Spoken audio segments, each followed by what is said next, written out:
Meus amados irmãos, a paz do Senhor Jesus Cristo, nós vamos dar início hoje a uma matéria muito importante do nosso currículo, cujo título do livro é Teologia e Ciência. Uma disciplina muito importante porque ela tem fundamentos apologéticos, isto é, ela nos ajuda a cuidar, a tratar, a expor e a defender os fundamentos de nossa fé. Antes de irmos a esse assunto, eu quero falar da minha relação pessoal com esta obra, com este título, porque eu tive a oportunidade de ser coautor desse manual, juntamente com o pastor e missionário da Igreja Australiana das Assembleias de Deus da Austrália, o pastor Paul Horta. E foi uma alegria muito grande, de fato uma honra, poder ter meu nome associado ao dele nesta obra tão importante. Quero crer que você, querido aluno, faça melhor uso possível deste conteúdo, lendo, relendo, estudando novamente, e assim todos nós haveremos de muito proveitosamente assimilar todo este conteúdo. A nossa primeira aula é sobre acessar a verdade através da filosofia. Existem várias coisas a ponderarmos aqui. A primeira delas é a respeito da verdade propriamente dita. Antes de discorrermos sobre os caminhos que podem levar-nos a ela, embora todos saibamos que só há um caminho, que é o próprio Senhor Jesus, ele é o caminho, ele é a própria verdade e ele é a vida. Existem muitos caminhos que se colocam como aqueles capazes de conduzir até a verdade, mas a verdade é apenas uma e o caminho para ela é uno também. Mas quando falamos sobre a verdade, vamos colocar algumas coisas em nossa mente agora e desde já, ainda que mais adiante em nosso livro nós venhamos a tratar sobre estas coisas de forma mais detida. Só há mesmo uma verdade.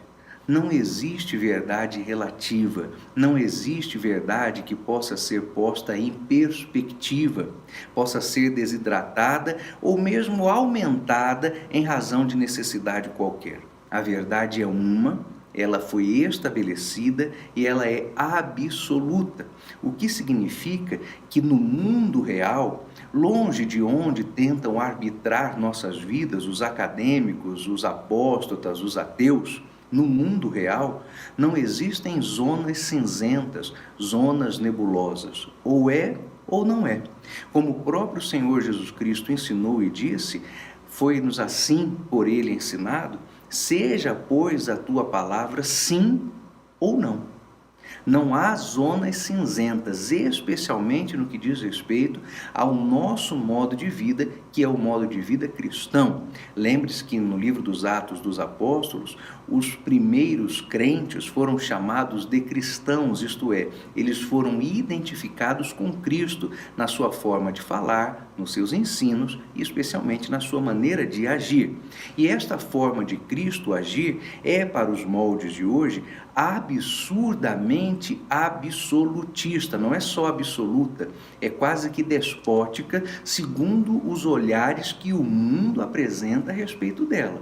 Entretanto, meus irmãos, tenhamos diante de nós a verdade e mantenhamos a confissão da nossa fé, que nós não servimos a um Deus despótico, tirano, nós servimos sim a um Deus soberano, é bem diferente uma coisa da outra, e a soberania do nosso Pai está em sua própria manifestação em Cristo. Lembre-se, o Senhor Jesus é o Verbo encarnado. O evangelista João diz, no princípio era o Verbo, e o Verbo era Deus, e o Verbo estava com Deus. E este mesmo capítulo nos fala sobre como o Verbo encarnou-se, fez-se carne, mostrou-se luz, mas os homens recusaram a luz que era o próprio Cristo, o Senhor Jesus Cristo, o Messias esperado de Israel. Logo, temos apenas uma verdade, e ela está no Senhor Jesus Cristo. Aquilo que para o mundo, portanto, parece um ato tirano da parte de Deus, sendo ele o estabelecedor da própria verdade e da verdade única que é, é de fato o estabelecimento de sua soberania. Deus é soberano. E como soberano, a força ética de seu argumento soberano está e encontra-se exatamente na questão absoluta da verdade, ou na questão da verdade absoluta. Não há qualquer chance de se relativizar nada a partir de Deus em Cristo, no Espírito ou nas Sagradas Escrituras. É o que é, e o que não é está errado. É o que a Bíblia diz, e aquilo que ela diz estar errado, está. Não há meios termos, não há zonas cinzentas, não há espaços nebulosos. Portanto, o objetivo de todo este livro é mostrar como se pode conhecer a verdade. Todas as vezes que dissermos a respeito da verdade, nós estamos nos referindo a Cristo e a verdade manifestada e revelada nas Escrituras. Só há isto por verdade. Nós então vamos tratar sobre as tentativas de acesso a esta verdade. A primeira tentativa é filosófica. Com esta lição, nós não iremos nem depreciar a filosofia e nem iremos superredimensionar o seu valor. Vamos tratar a filosofia como ela deve ser tratada. Há nelas boas ferramentas e há nela coisa que não nos serve, não atende a nós como ferramenta para acesso à verdade. Mais ainda, quando a filosofia deixa de ser tratada como ferramenta para acessar a verdade e passa a ser tratada como a verdade propriamente dita, aí sim, tanto mais ela não nos é útil. Como ferramenta, tem claro o seu valor. Esta lição, portanto, é dedicada a isso, a tratar a tentativa de acessar a verdade através da filosofia. Conforme você vai ver, algumas vezes temos a impressão de que os filósofos chegaram bem perto, mas muito perto mesmo, para logo em seguida, poucos passos adiante, desvirtuarem totalmente o caminho pelo qual seguiam e aí concluírem a respeito da verdade o que não é verdade. Nós vamos começar nossa aula abordando a primeira figura mais emblemática nessa questão, que é Sócrates. E esta aula apresenta Sócrates, Platão e Aristóteles. Uma tríade, um trio muito interessante e extremamente relevante, não apenas para nós os cristãos, mas para o pensamento ocidental como um todo.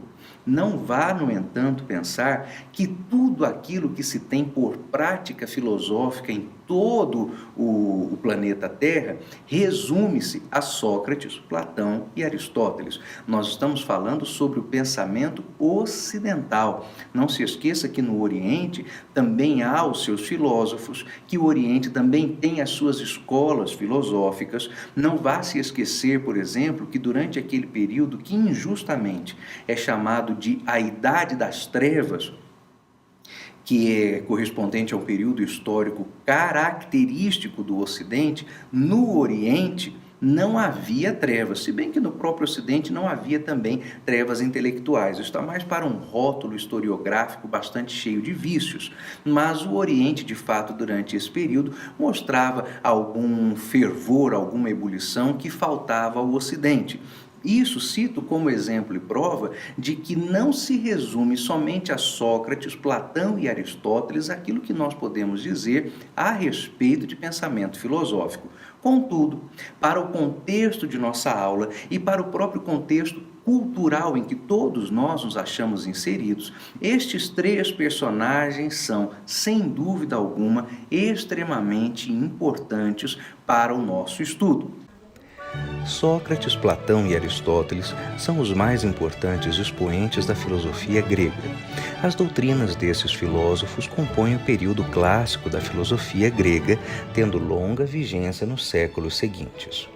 Vamos pensar e estudar o pensamento metafísico de Platão e a sua repercussão para a história do pensamento ocidental, a transformação filosófica provocada por Sócrates, com ênfase nos temas humanísticos, e a solução metafísica dada por Aristóteles ao problema do conhecimento. Começando por Sócrates, por que se dá tanta importância a este homem? A história não lhe é muito favorável, a começar pelo seu próprio aspecto. Não era um homem que tinha aquele perfil que se esperava ver nos heróis gregos. Não era ele um homem musculoso, alto, forte, pelo contrário. O que se dá testemunho de que fosse era um homem de estatura mediana, talvez até um pouquinho mais baixo, bem poucos cabelos na cabeça, um pouco redondo, rechonchudo, mas por que se dá tanto valor a ele? Sócrates deu uma nova direção à filosofia, enquanto o interesse dos filósofos pré-socráticos recaía apenas sobre os estudos da natureza, physis. Sócrates interessou-se pelas questões humanas, a ética, a política, o conhecimento, a educação, entre outros problemas que afetam o homem. As fontes mais importantes de informações sobre Sócrates estão escritas por Platão, Xenofontes e Aristóteles. Sócrates foi mestre de Platão. A principal preocupação de Sócrates era a de levar os seus concidadãos a pensar. A filosofia de Sócrates exprimia-se por meio de diálogos. Na sua doutrina, a confiança na razão assumia um papel central. Ninguém é mau voluntariamente. O mal, dizia ele, é consequência da ignorância. O grande princípio socrático era o conhecimento de si próprio. Conheça-te a ti mesmo. É ponto de bastante concordância entre os que ensinam filosofia que nós podemos separar, dividir a filosofia entre antes e depois de Sócrates. Mas o porquê disso? Porque os chamados filósofos pré-socráticos estavam bastante dedicados a tratar a respeito do conhecer as coisas e as causas naturais. Logo, a filosofia antes de Sócrates, de um modo geral, não considere nunca essas informações de modo estanque. Era assim, deixou de ser. De modo geral, era bastante dedicada à natureza, ao estudo dos fenômenos naturais, era bastante dedicada ao conhecimento natural tangível. Então, isso era aquilo que a maior parte, a esmagadora dos filósofos, dedicava-se a estudar antes de Sócrates. A partir de Sócrates, nós temos o início de uma nova escola filosófica, essa já não tão calcada no conhecer, mas sim no ser. Nós temos aí uma mudança muito significativa do foco filosófico que sai do mundo e recai sobre o homem.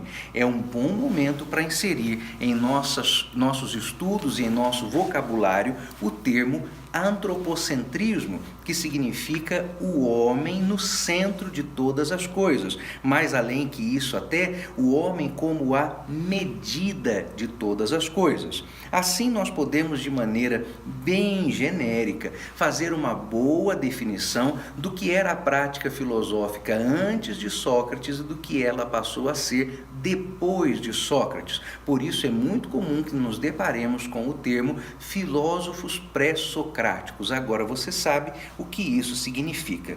Então, Sócrates passou a se ocupar mais do ser do que do conhecer.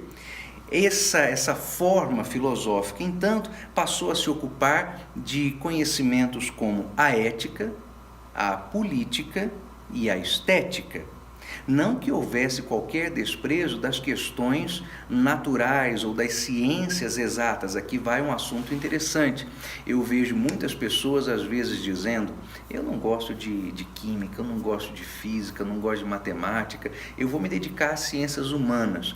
Como se houvesse no ambiente das ciências humanas possibilidade de excelência sem conhecimento das ciências matemáticas e exatas. Nas chamadas academias filosóficas, as escolas filosóficas, os mestres filósofos não ensinavam simplesmente aquilo que, de modo bastante pejorativo, muita gente pensa que filosofia é aqueles devaneios sobre de onde eu vim, para onde eu vou, que parece mais coisa de gente que estava atordoada e voltou à vida. Quando se fala sobre escolas filosóficas, estamos falando sobre homens que foram instruídos não apenas nas questões que questionam, nas perguntas que questionam e invocam a razão do existir, mas também eram eles muito profundos conhecedores das práticas matemáticas. Você deve se lembrar aí da quinta série, da sexta série, do segundo ano do segundo grau, nomes de filósofos que apareciam não nas aulas de história, mas na disciplina de matemática, nas matérias de física. Lembra-se, por exemplo, de Pitágoras e a sua fórmula para o cálculo da área de um triângulo? Você se lembra da fórmula de Bhaskara? Você se recorda de como é interessante observar que haja questões matemáticas associadas a filósofos? Porque a filosofia tinha disso, a sua relação com as áreas completas do saber, inclusive as exatas. Não adianta correr para a história esperando fugir da matemática, não vai acontecer. Sócrates desempenhou um papel importante no Estado ateniense, fazendo parte do governo da cidade. Porém, em 403 a.C., foi acusado e declarado culpado de corromper a juventude ao ensinar doutrinas que feriam as tradições religiosas da cidade de Atenas, tendo sido condenado à morte por ingestão de cicuta. Embora pudesse se exilar, Sócrates optou por beber tranquilamente o veneno e submeter-se a um fim doloroso. Sócrates, então, tornou-se bastante relevante para a filosofia por causa da sua nova forma de ensinar e o que ele ensinava. Isso tornou bastante notório, especialmente entre os grupos de jovens de sua época. Estudavam com ele muitos filhos de famílias abastadas, sendo que ele próprio não era um homem rico. O que nos coloca, então, diante de uma situação bastante curiosa quando da sua morte. Por não ser ele reconhecido como um membro aristocrata da sociedade grega, quando condenado, ele não teria direito à morte da qual de fato padeceu, que foi a morte por envenenamento por cicuta. Cicuta é um veneno que causa rapidamente a paralisação, a falência das atividades pulmonares, respiratórias e cardíacas de quem o toma. Ele seria morto de outra forma, mas por intercessão de seus alunos, todos filhos de famílias aristocráticas, ou se não todos, a imensa maioria deles, então Sócrates recebe o direito a esta morte. Mas o que Sócrates faz durante o seu ensino era esta forma de ensinar a respeito da ética, a respeito da estética, a respeito da política, e essa forma de ensino destoava muito das práticas filosóficas, ideológicas que eram comuns naquela época. Platão nasceu em uma família aristocrata de Atenas. Foi brilhante escritor e filósofo e destacou-se entre os pensadores mais influentes da civilização ocidental. Desde jovem, Platão tinha ambições políticas, mas logo se decepcionou com a liderança política de Atenas.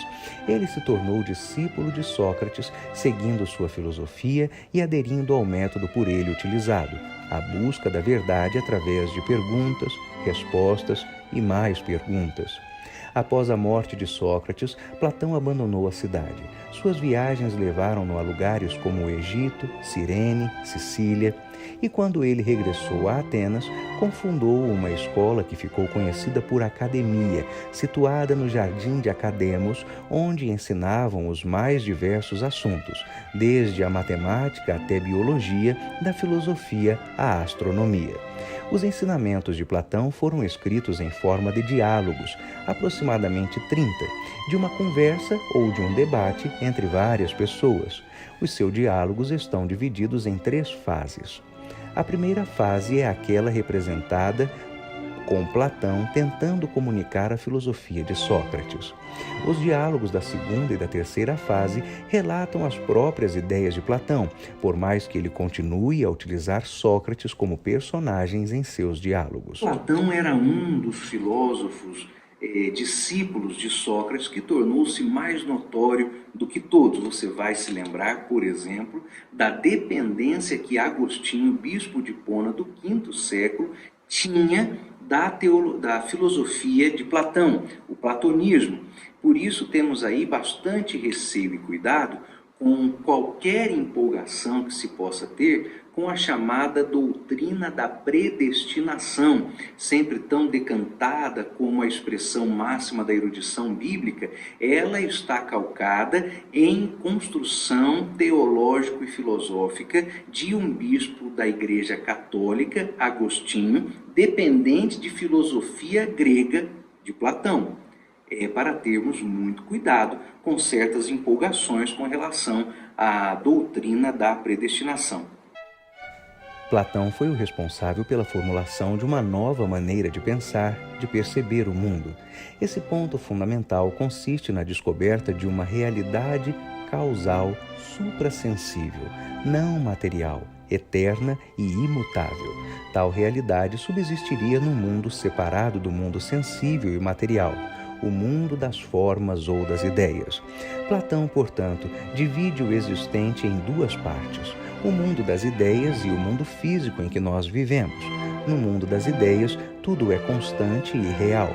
Já no mundo físico, o mundo sensível, tudo está sujeito ao fluxo, à mudança, daí o seu caráter relativo e aparente.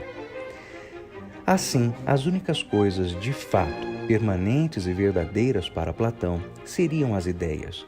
Observar o mundo físico tal qual a ciência faz hoje pouco serviria. Mas existem algumas diferenças entre Platão e Sócrates. Sócrates fala que a verdade só pode ser acessada através da racionalidade. Contudo, de forma muito interessante, temos na filosofia de Platão algum tipo de informação que parece extrapolar essa questão racional, especialmente quando ele fala a respeito da figura do demiurgo. O demiurgo seria o Deus criador de todas as coisas, inclusive dos deuses do Olimpo, inclusive do panteão grego. E Platão fala a respeito do demiurgo e de como o demiurgo pôs ordem no caos. Aí está uma palavra grega que faz parte da vida de todos nós ainda hoje, o caos. A escola platônica reúne muitos futuros filósofos, incluindo um sucessor dele, aí que nós fazemos essa tríade: Sócrates, Platão e Aristóteles, um filósofo que era aluno de Platão e mostrou bastante eloquência, e ele também tem a sua importância. Aristóteles é muito influenciado pelos ensinamentos, pela escola platônica. Aristóteles é considerado um dos mais fecundos pensadores de todos os tempos. As investigações filosóficas dele consideraram várias áreas do conhecimento. Podemos citar a biologia, a zoologia, a física, a história natural, a poética, a psicologia, sem falar em disciplinas propriamente filosóficas como a ética, a teoria política, a estética e a metafísica. Aristóteles nasceu em Estagira, na península macedônica da Calcídica, por isso ele também é chamado de Estagirita. Era filho de Nicanomo, amigo e médico pessoal do rei Armintas II, pai de Filipe e avô de Alexandre o Grande. Aos 16 ou 17 anos, Aristóteles mudou-se para Atenas, que era o centro intelectual e artístico da Grécia, e estudou na Academia de Platão até a morte do mestre no ano 347 a.C. No ano 355, de volta a Atenas, ele fundou uma escola próxima ao templo de Apolo Lício, que recebeu o nome de Liceu. O caminho coberto, peripatos, por onde costumava caminhar enquanto ensinava, deu à escola um outro nome, Escola Peripatética, que se tornava ao mesmo tempo rival, mas também a herdeira da Academia de Platão. Com a morte de Alexandre no ano 323 a.C., o imenso império erguido por ele começou a se esfacelar. Atenas, então, viu-se envolvida no movimento de restauração de sua independência como cidade e Estado. Mal visto pelos atenienses por causa de sua origem macedônica, Aristóteles foi acusado de ateísmo e impiedade.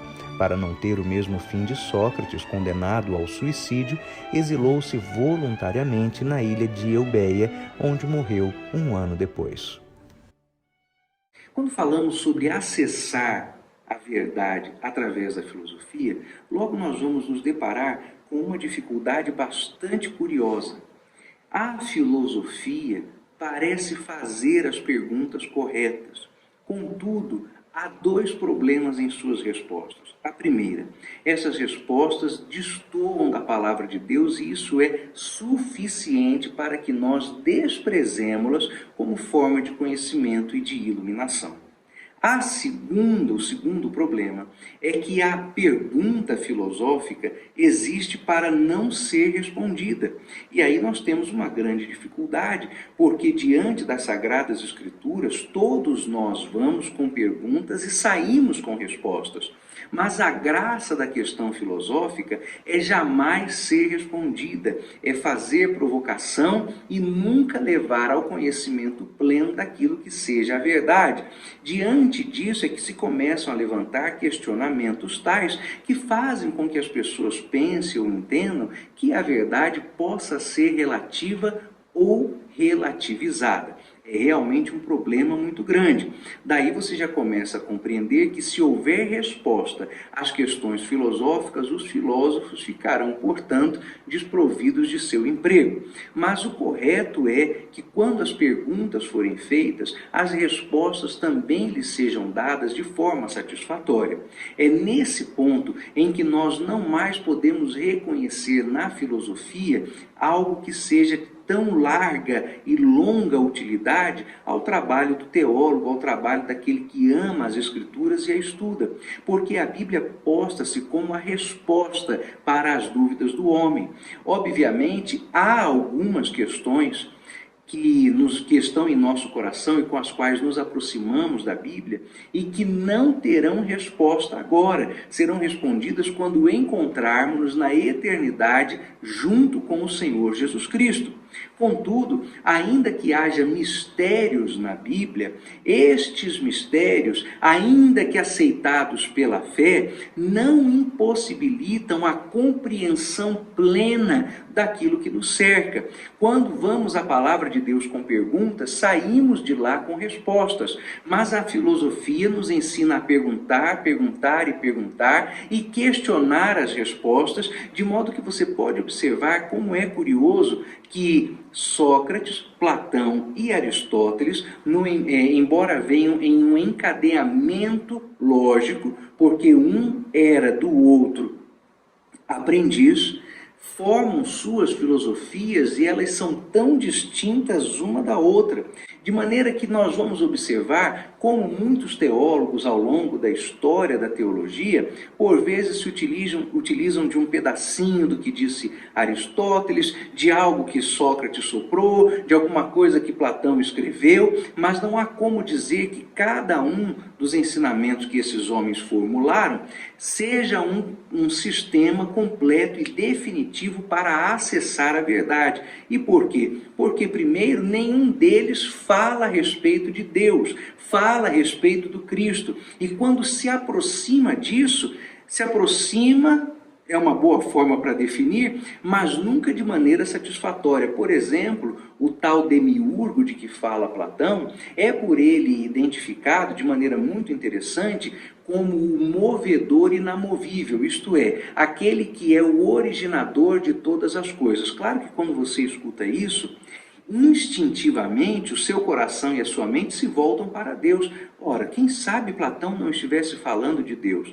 Mas se você observar bem qual é a definição, notará que não é de Deus que ele está falando, não pode ser, porque ele define este tal demiurgo, este organizador do caos, como a causa primeira de todas as coisas, mas é uma causa imóvel, isto é, colocou em movimento, mas não se move. É o movedor inamovível. Isso não tem a ver com o que nós entendemos a respeito de Deus, que é o nosso Deus pessoal. A palavra de Deus diz que quando nós nos achegamos a Deus, Ele se achega a nós. Logo, Deus não está preso.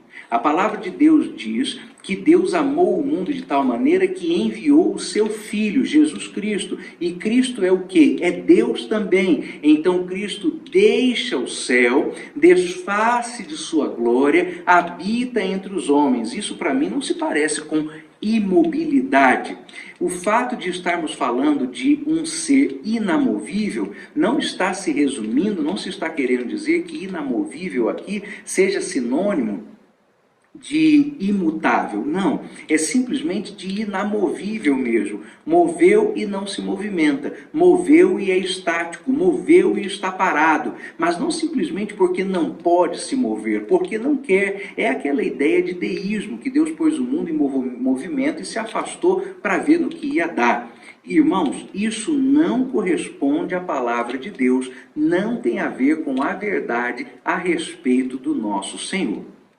Logo, acessar a verdade através da filosofia, ainda que seja um exercício intelectual bastante interessante, é espiritualmente frustrante, porque não há conhecimento filosófico que esteja à altura das necessidades espirituais do homem e ainda mais da interpretação daquilo que a palavra de Deus é e do que ela quer nos dizer.